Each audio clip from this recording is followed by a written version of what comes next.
Jaya Radha Madhava Kunda Bihari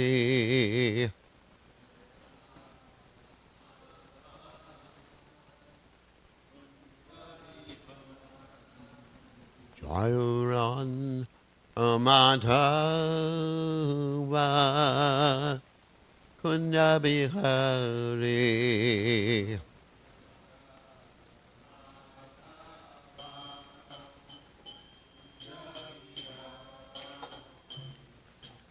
Gopi Janabalabha Girivarudare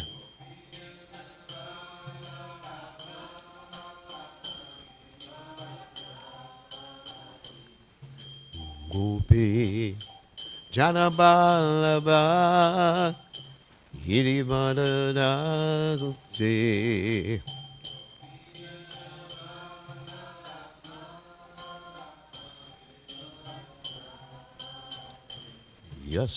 Yasodananda Braja Janaranjana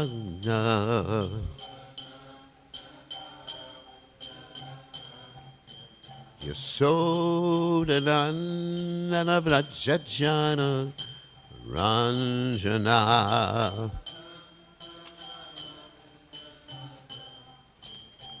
Jamuna Tera Manachare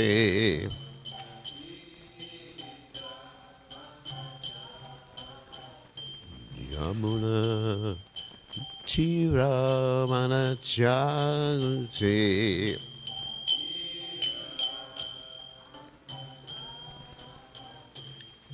Jayaradhu Madhava Kunyabiha Gure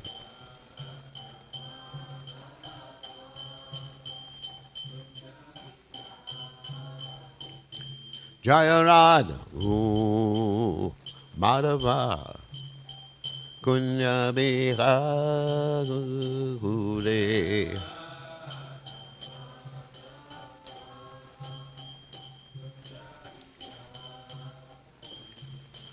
Gopi Janabalaba Irivarada Gure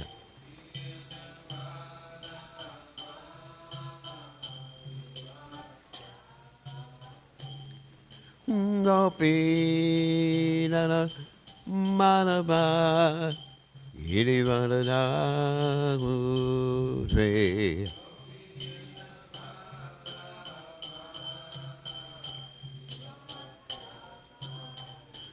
Yasodananda Braja Janaranjana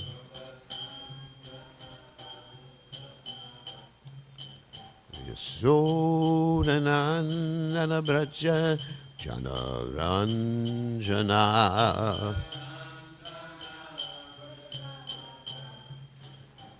Jamuna Tera Manachate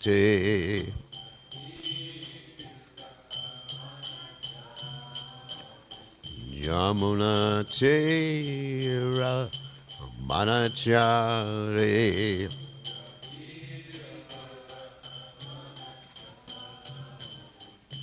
Jaya Ranuma Huva Kunyabe Hagute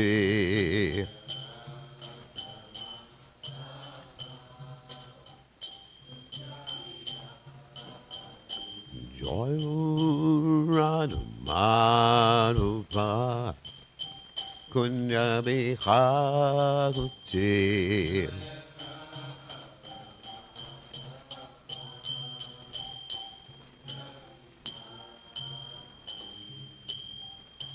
Jai Om Vishnupad Paramahansa Paravidikacharya Also Teta Satishi Shimad His Divine Grace Abaya Chalana the Bhaktivedanta Goswami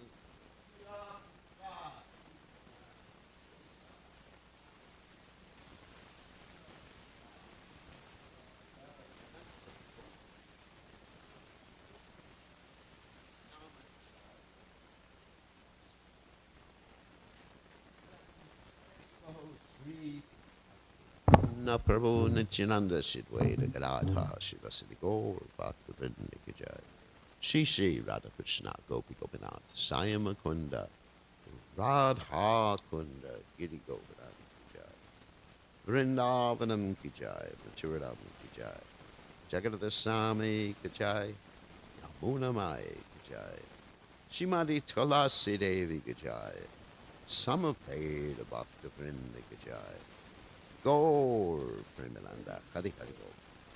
All glory is the assembled devotees. All glory is the assembled devotees. All glory is the assembled devotees. All glories to Shri Guru and Gauranga. Prabhupada Ki Jai. Ma Om Vishnu Padaya. Krishna Prastaya Bhutale Shrimati Bhakti Vedanta Samariti Kamali. Namaste Saraswati Devi. Gauravani Pacharani Nivashesha. Shunyavadi Paschatya Deja Tarani. All right. So today we are reading from the Srimad Bhagavatam, the 10th canto, 54th chapter, text 45. Om Namo Bhagavate Vasudevaya.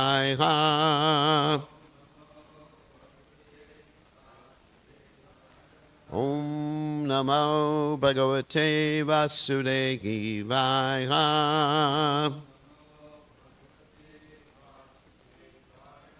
Om Namo Bhagavate Vasudevaya.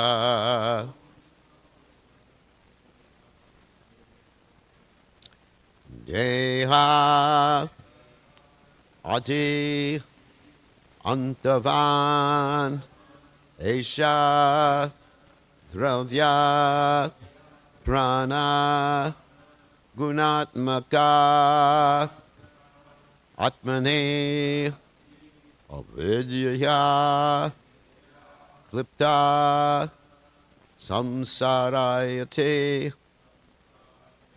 Dehinam Deyajantavanesha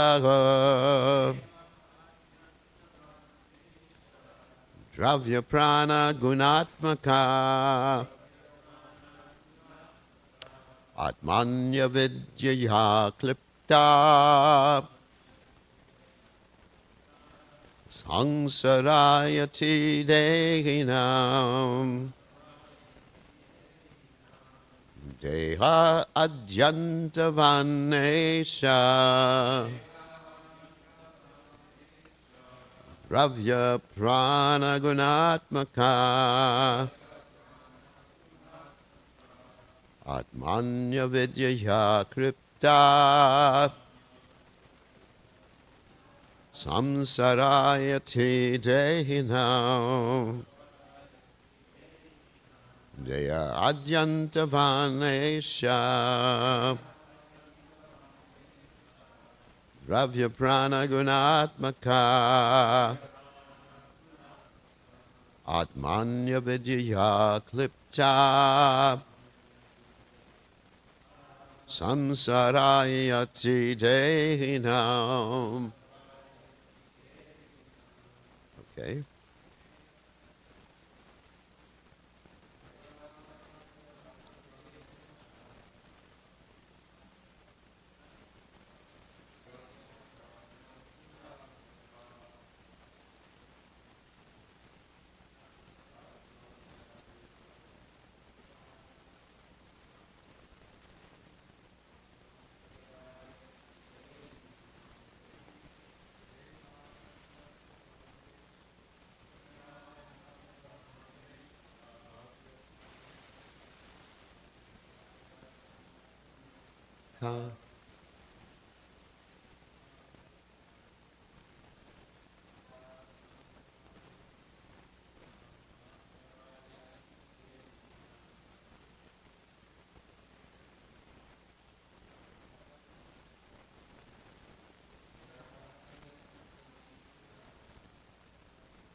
Natmaka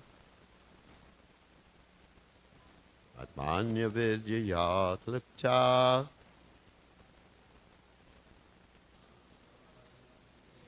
Nam.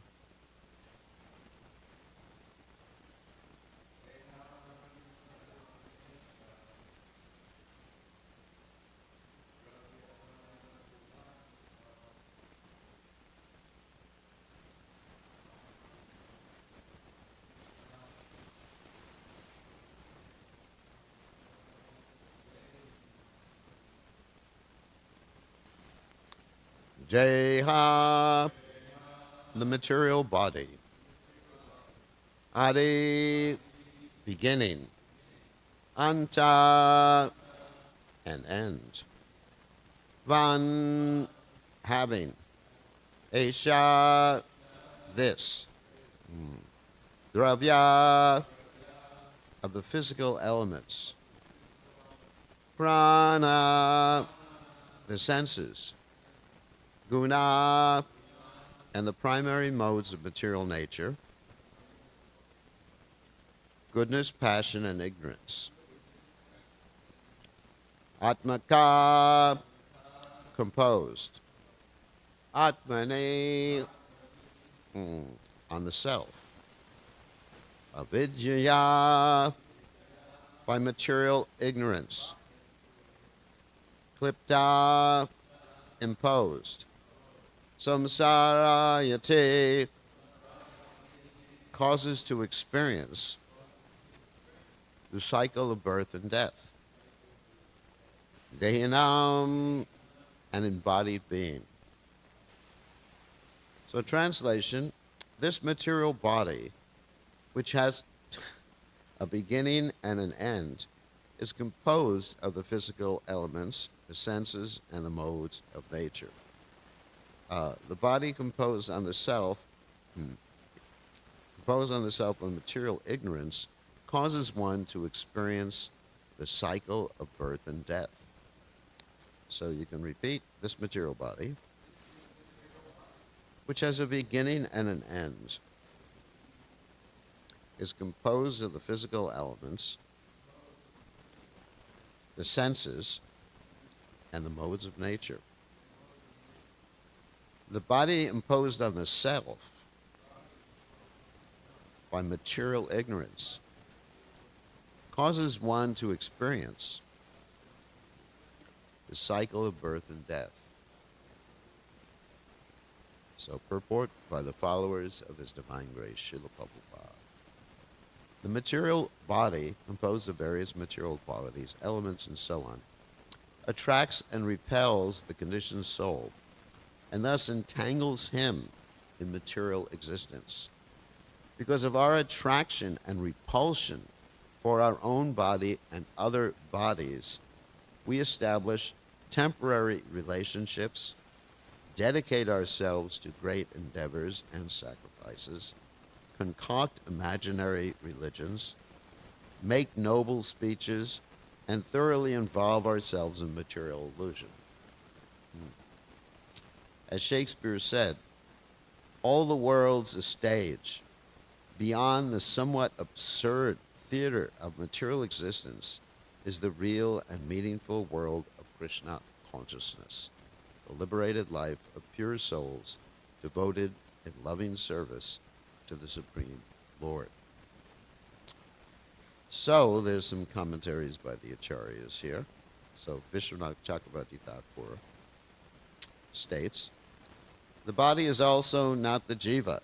That which you think is to be protected because he is a relative, or to be killed because he is an enemy, is simply the body which is subject to birth and death.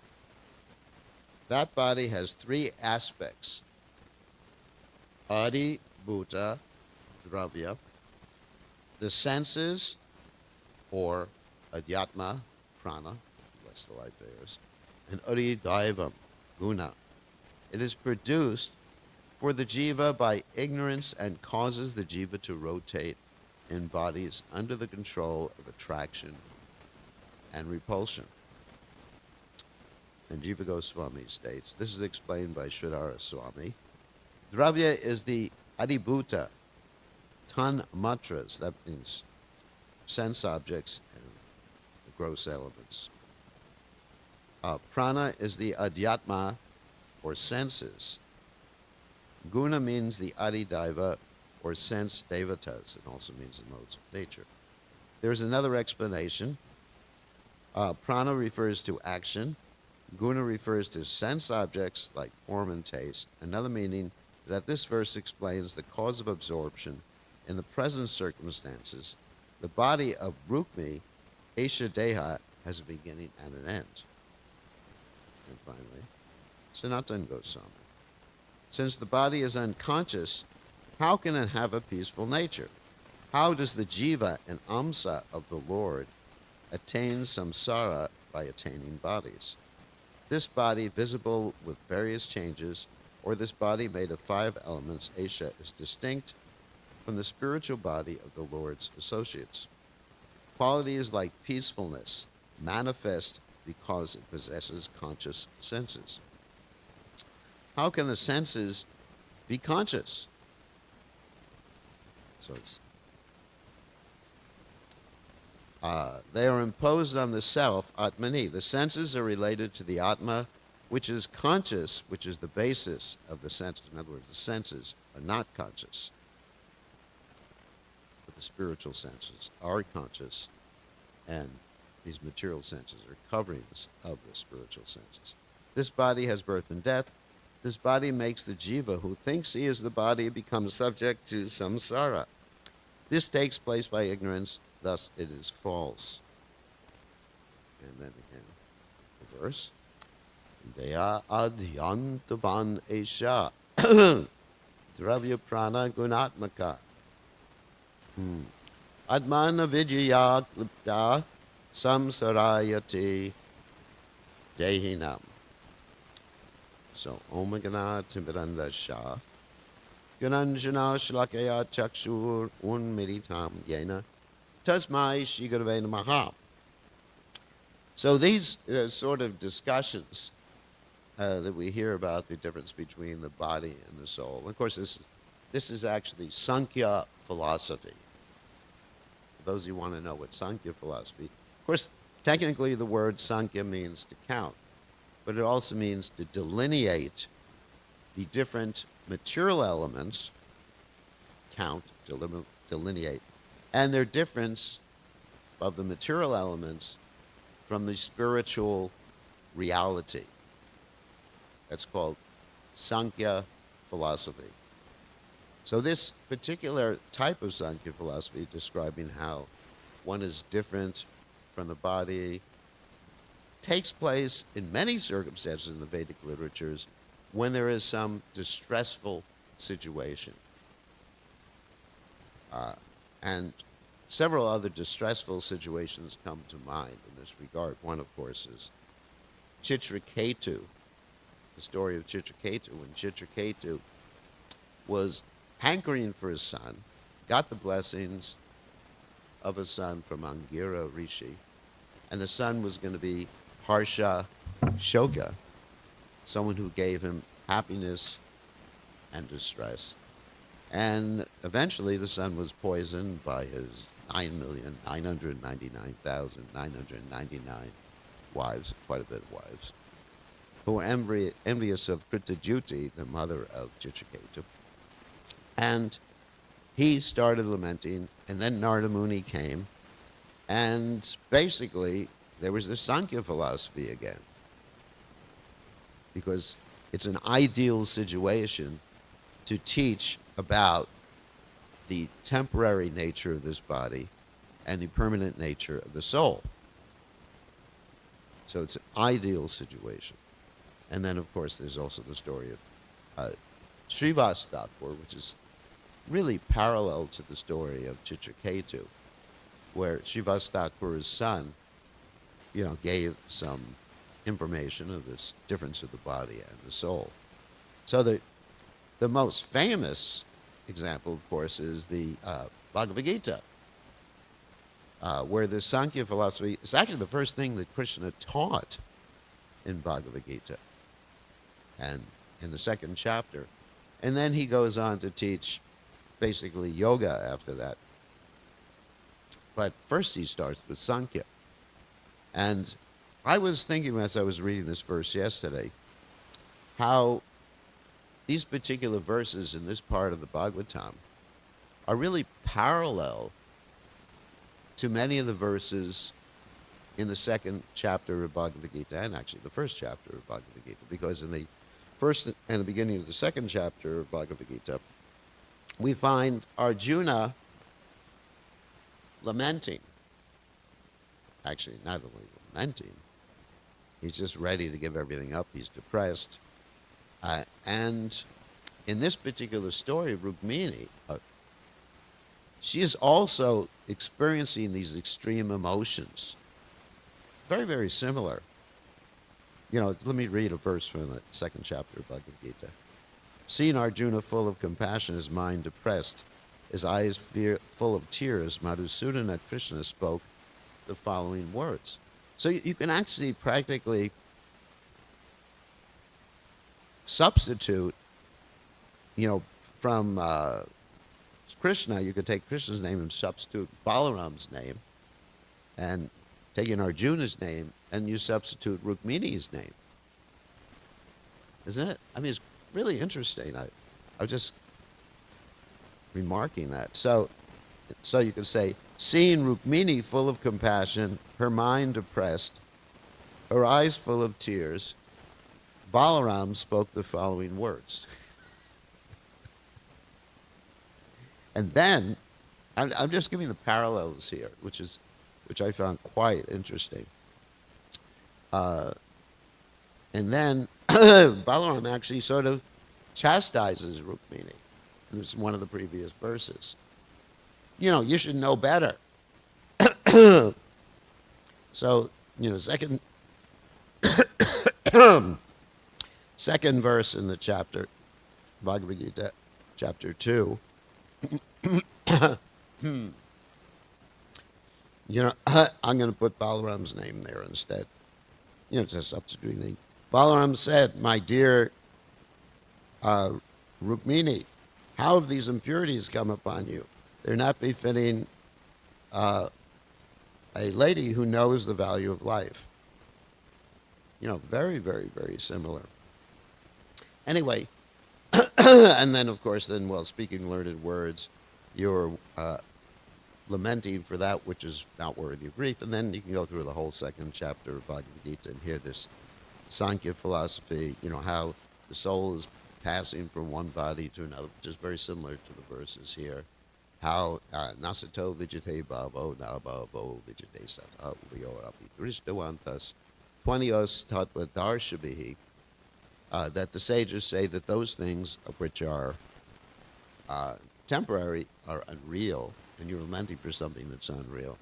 And those things which continue to resist, the soul, they are real. So, of course, Balaram gets into a little bit more detail about the dravya and the guna, like that. And so I wanted to speak about give some quotes from Prabhupada's books about how one becomes attached in this way. One suffers in many different ways. And there's an interesting purport in the third canto of the Srimad Bhagavatam, third canto, ninth chapter, text 6, where statement is, O my Lord, the people of the world are embarrassed by material anxieties. They're always afraid. They're always try to protect their wealth, body, and friends. They are filled with lamentation and unlawful desires concerning their paraphernalia, and they avariciously base their understandings on the perishable conceptions of eye and mind. As long as they do not take shelter of your safe lotus feet, they are full of anxieties. And so then the question is, why are we in this sort of illusion? Why are we attached to the body, considering the body to be ourselves? And how can we get out of this particular attachment. So in the Madhya Lila, chapter 20, text 117, Krishnadas Kaviraj Goswami really gives us the information of why we are attached to the body. And it's not the body's fault. It's our fault. And I'm going to quote this verse. It's a beautiful verse, it's a famous verse. Krishna Buli say, Jiva Anadi Bhadhimukha Ataiva Maya Tare Deha Samsara Dukkha, which translates, Prabhupada's translation, and I'm going to read Prabhupada's commentary on this verse. Forgetting Krishna, the living entity has been attracted by the external feature from time immemorial. In other words, Anadir Bahirmukha, Krishna Buli say. In other words, the living entity, Bahirmukha, literally means turning the face away from Krishna. And Prabhupada here translates it as forgetting Krishna, which is the same thing. In other words, at one point, we knew Krishna. The living entity has been attracted by the external feature from time immemorial. So that's why we're attached to this body, because we've forgotten Krishna. Therefore, the illusory energy Maya gives him all sorts, or all kinds, of misery in his material existence. Therefore, in other words, that's the reason for all these miseries. We've forgotten Krishna. And I'm going to read part of Prabhupada's purport. When the living entity forgets his constitutional position as an eternal servant of Krishna, he is immediately entrapped by the illusory external energy. The living entity is originally part and parcel of Krishna, and therefore the superior energy of Krishna. He is endowed with inconceivable, minute energy that works inconceivably within the body. However, the living entity, forgetting his position, is situated in material energy.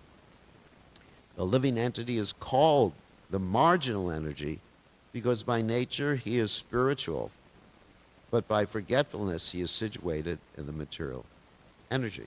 And of course, there's that famous verse from Vishnu Purana.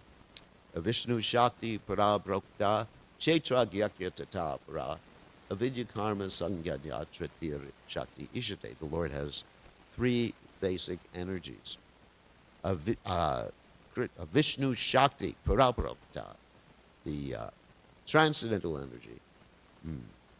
Vishnu Shakti Para Brokta Kshetra Gyata. Kshetra Gyata. That means the living entity. Tata Para is also transcendental, also spiritual. And then avidya karma sanganyat, the ignorant action, influences the living entity. Thus he has the power to live either in the material energy or the spiritual energy. And for this reason he is called the marginal energy. Being in the marginal position, he is sometimes attracted by the external illusory energy, and this is the beginning of his material life. When he enters the material energy, he is subjected to the threefold time measurement, past, present, and future. Past, present, and future belong only to the material world. They do not exist in the spiritual world. That's also why it's described anadi, without beginning, because there's no time factor. Material time is ever presence, ever, it's always the present time in the spiritual world. And of course, there is a progression of action and activities. There's not that everyone's frozen. You know, you talk, everything's present. There's no past. There's no future. But there's activities, but everyone's fully present. Past, present, and future belong only to the material world. They do not exist in the spiritual world. The living entity is eternal, and he existed before the creation of the material world. Unfortunately, he has forgotten his relationship with Krishna. The living entity's forgetfulness is described as anadi, which indicates that it has existed since time immemorial. One should understand that due to his desire to enjoy himself in competition with Krishna, the living entity comes into material existence. And just one more quote from the Chaitanya Charitamrita that verifies this. Majjalila 24, 136. Same statement, similar statement.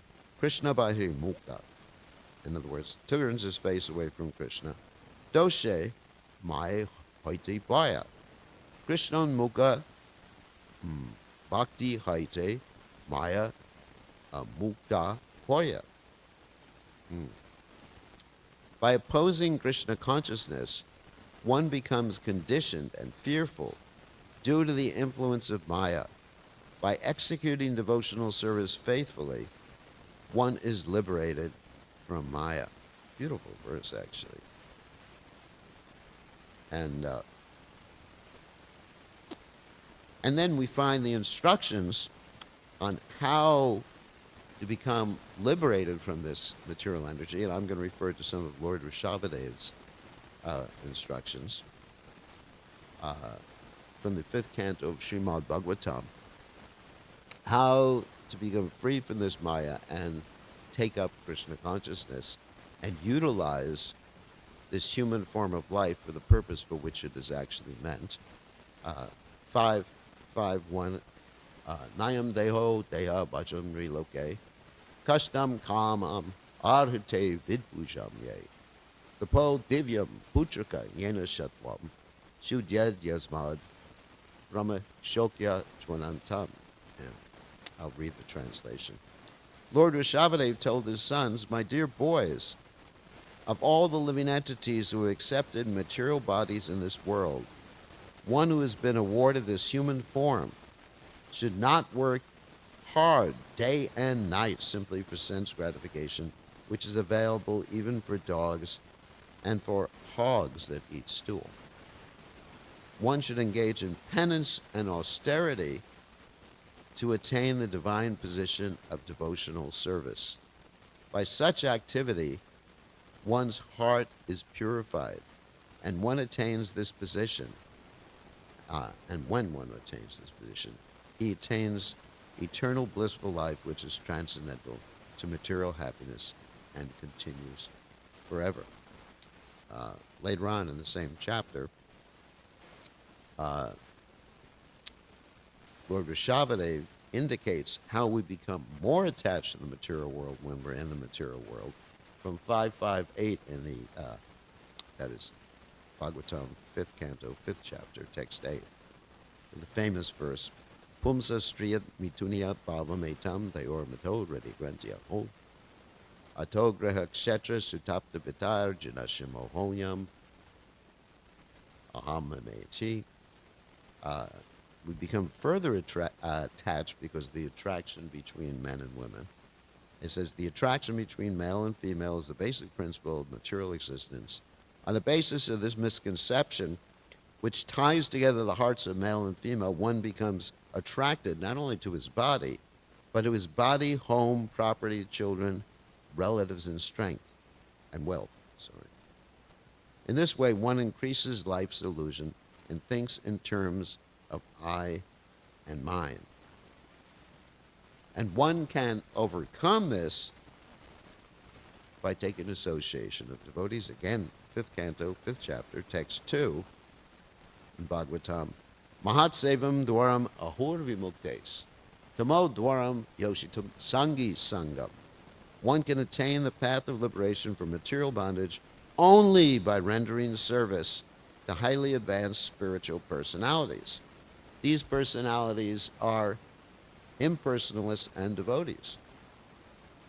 Whether one wants to merge into the Lord's existence or wants to associate with the personality of Godhead, one should render service to the Mahatmas. For those who are not interested in such activities, who associate with people fond of women and sex, the path to hell is wide open. The Mahatmas are equipoised. They do not see any difference between one living entity and another.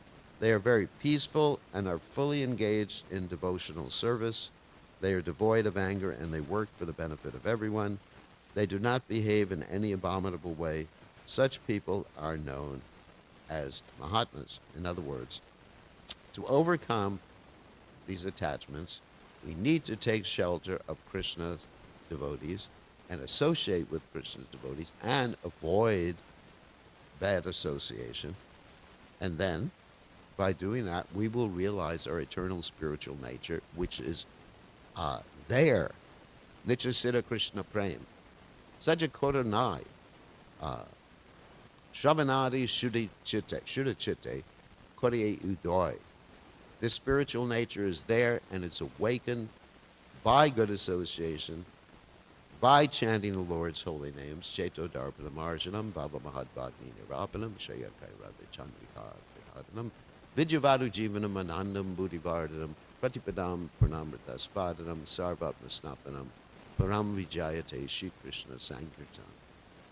By chanting the Lord's holy names, having good association, avoiding bad association, and other things like not eating food cooked by, in other words, that's bad association. I was just listening to a class, last night, where Prabhupada was staying at someone's house and he discovered, actually it was interesting, they were going for the morning walk and then he saw a chicken coop right outside of the house, or part of the grounds. And previously Prabhupada had been taking prasadam in the house and Prabhupada said, no, we're not going to eat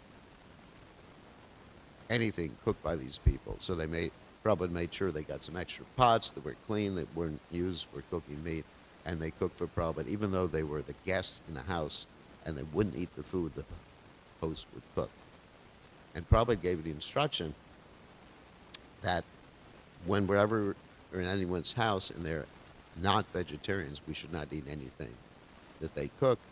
We can take a little fruit or milk or something like that. So anyway, so by following these strictures, associating with the devotees, chanting our rounds regularly, then we can actually overcome the influence of the material nature, and by loving Krishna, turning our face back to Krishna, seeing Krishna everywhere, yomam pashati sarvatra, sarvam chamai pashati tashaham na pranashami, sachame na pranashati, then we will never be lost to Krishna. We won't suffer these material miseries anymore. So any questions or comments? Touched upon quite a few things in class today. Questions, comments? Yeah.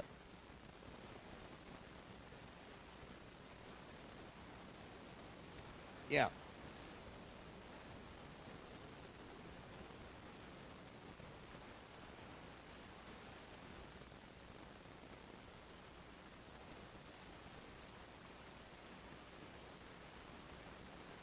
Unless the person is cooking for Krishna, offers to Krishna, has the right consciousness, because Krishna says, Yomai Bhakta Pranashati. So one has to have the devotion. Then it will affect your consciousness. Prabhupada said if you eat food, and I know it sounds really fanatic, but if you eat food cooked by non-devotees, it makes the mind wicked. And it's a fact. And I gave that example. I've given that example many times when I first started traveling with a particular sannyasi, and I won't mention his name, to protect, the innocent is innocent. We didn't want to take the trouble of cooking for ourselves. So therefore, we would buy things from the grocery store, or the supermarket, as you say nowadays. Old days it used to be grocery stores. Bread and other cooked food, salad dressing, and everything like that. And then we noticed, after a few days, how our consciousness, how did we notice? We started arguing with each other. Really, bad. And also, the idea is, you're traveling with the sannyasi, there's some leeway, you're preaching, so, eating is, controlling eating is not so important. And you can wake up at any time in the morning. So, as long as you chant your rounds. And so we started arguing with each other, and relationships started to go down. And so we decided that even though took some endeavor to cook roll chapatis in a maxi van, because probably none of you know what a maxi van is. It's a long van, empty van where you stack a lot of books and everything like that. And so rolling chapatis on the wheel well of the maxi van in the back on a gas stove, one of those kerosene stoves that you have to pump up. What's that? Yeah. And even though it was dangerous too, because while he was driving, I was cooking sometimes, then we did that and the consciousness went up. That was our practical experience. So, devotees become lax, and therefore they are not able to overcome their material attachments. Tamo dwaram yoshitam sangi sangam. We associate with other people through sound vibration, through eating the food that they cook. That's also sangha, or association. Association isn't only, like who you live with and who you're friends with and everything like that. But it be taken in through the tongue, be taken in through the ears, be taken in through the eyes. I mean, look what happened with the Jamil. He was a pure Brahmin, yet he associated through his eyes with a Shudra and a Shudrani who were embracing. So we have to be really careful. Of course, you can't just keep your eyes closed all the time while you're driving the car. It's kind of dangerous. But we have to be very careful what we contemplate. Visually, orally, whatever. And then we make our advancement is quicker in that respect. So we choose. It's up to us. We're responsible. That was the whole point of the class. That we're responsible for being here. And we can also take responsibility for, I don't want to say getting out of here, but changing our consciousness in such a way that we're not affected by the material energy anymore. Personal responsibility. So, we have to end now. It's time to greet the deities. Thank you very much. All glories to His Divine Grace. Srila Prabhupada Ki Jai.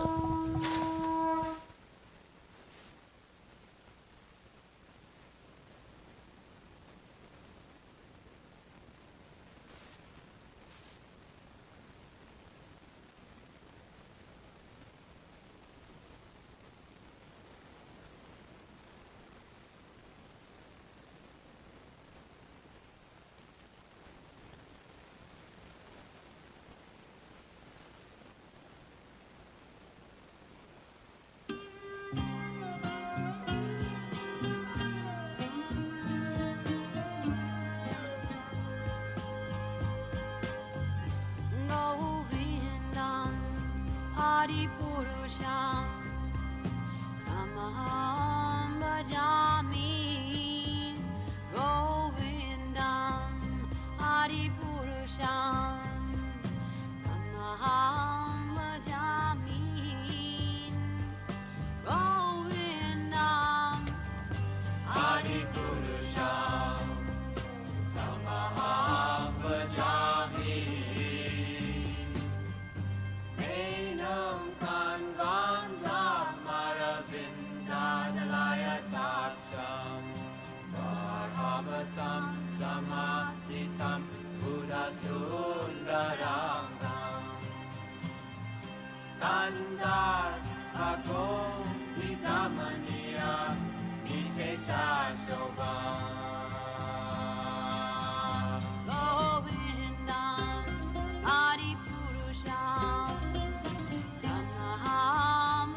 Namago Vishnu Pataya Krishna Krishnaya Bhutale Srimate Bhaktivedanta Sammaniti Namande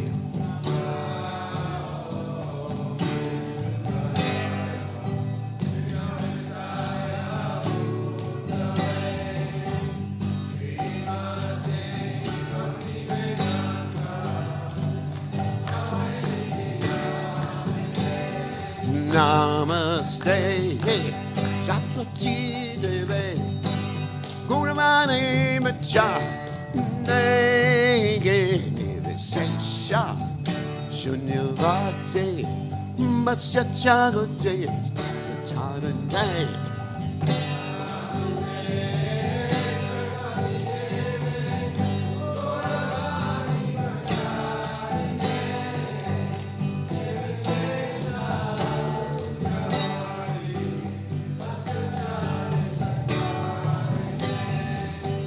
Jaya Sri Krishna Chaitanya Prabhu Nityananda Shri Advaita Gadada Siva Sati Gaurata Vrinda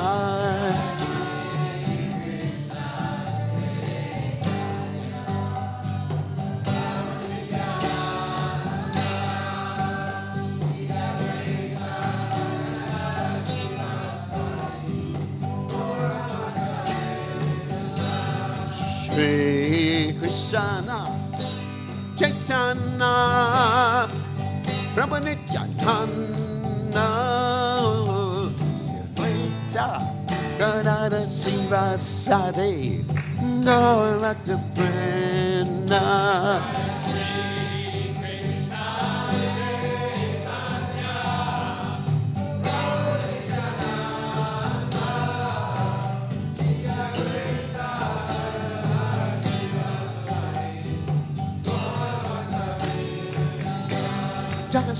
Shri Krishna Chaitanya Prabhu Nityananda Advaita Gadada Siva Sati Gaurata Vrinda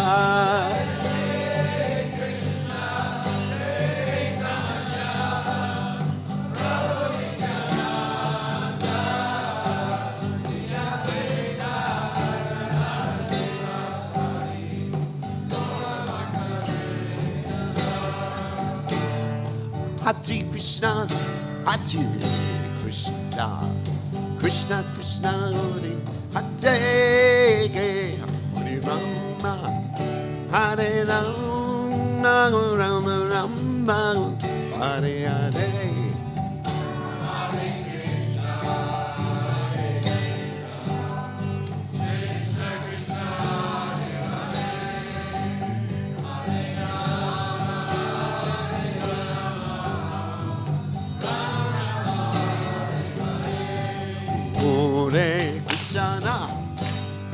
Krishna, Krishna Krishna, Hare Hare Rama, Hare Rama, Rama Rama, Hare Hare.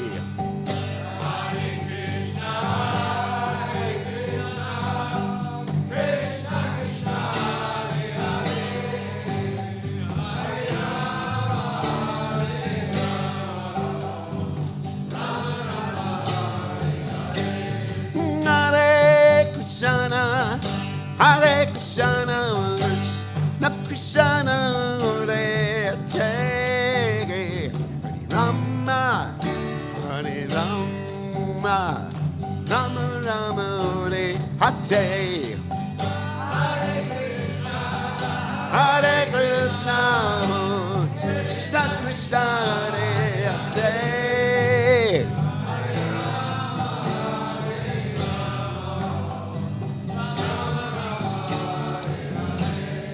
Hare Krishna, Hare Krishna, Krishna Krishna, Hare Hare Rama, Hare Rama, Rama Rama, Hare Hare. Hare Krishna, Hare Krishna, Krishna Krishna, Hare Hare. Hare Rama,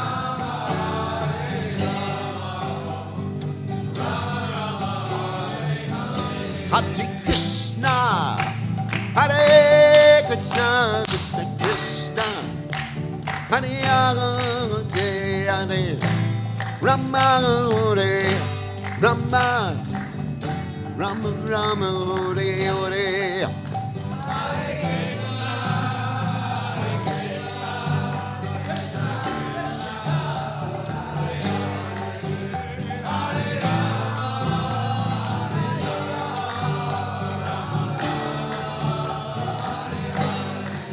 Hare Krishna, Hare Krishna, Krishna Krishna, Hare Hare, Rama, Hare Rama, Rama Rama, Hare Hare.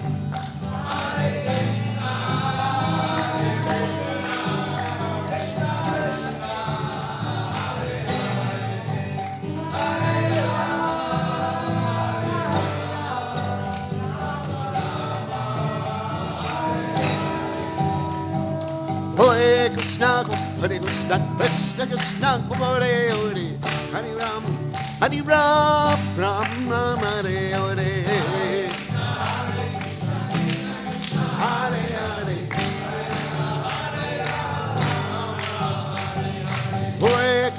Hare Krishna, Krishna Krishna, Hare Hare, Hare Ram, Ram Ram, Hare Hare.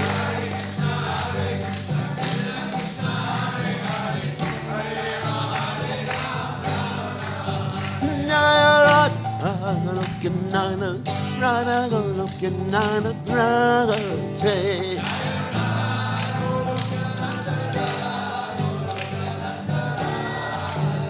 Jaya Radha Goloka, Nana, Radha Goloka, Nana, Radha.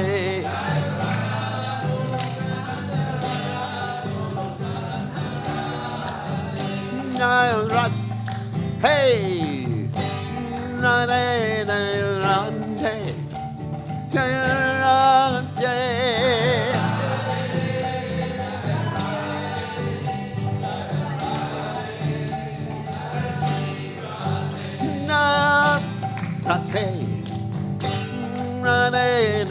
Radhe Radhe Radhe Jaya Radhe Jaya Sri Radhe Jai Om.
Two quick announcements before we do Shashasiko.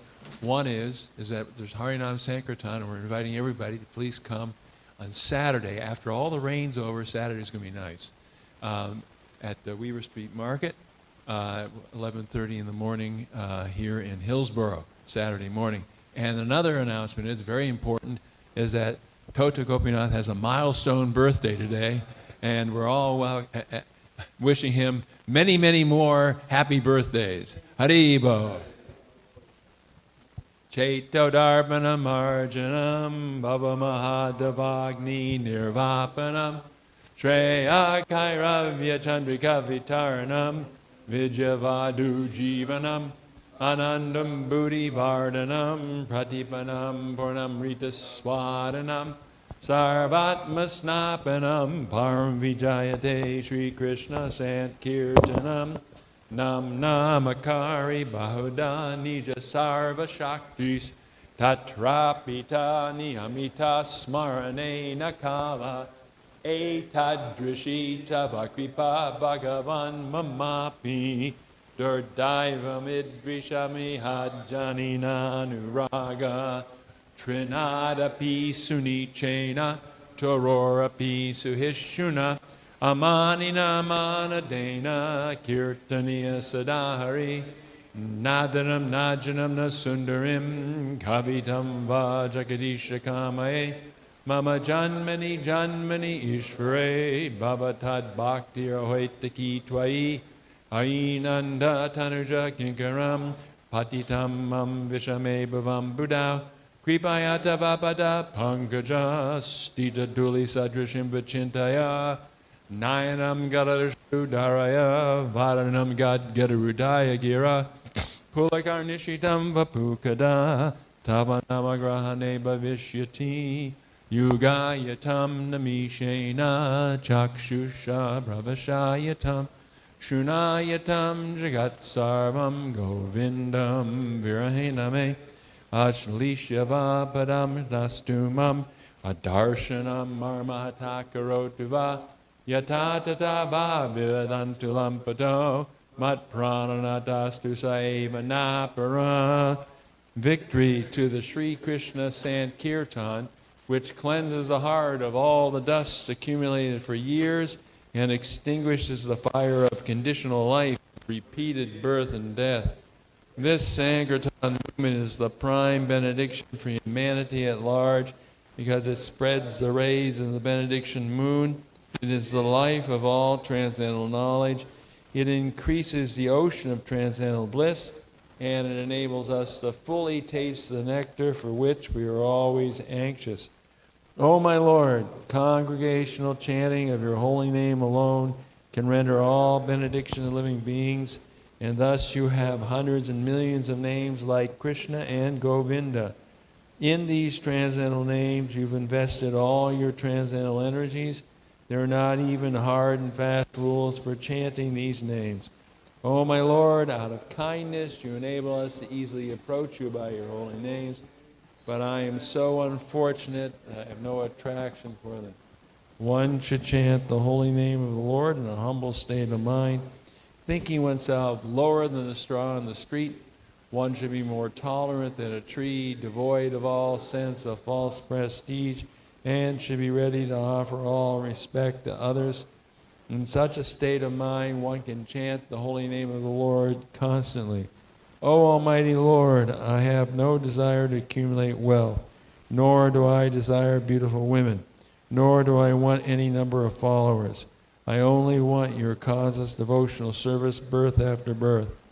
O Son of Maharaj Nanda Krishna, I am your eternal servitor. Yet somehow or other I have fallen into the ocean of birth and death. Please pick me up from this ocean of death and place me as one of the atoms at your lotus feet. Oh, my Lord, when will my eyes be decorated with tears of love flowing constantly when I chant your holy name? When will my voice choke up, and when will the hairs of my body stand on end at the recitation of your name?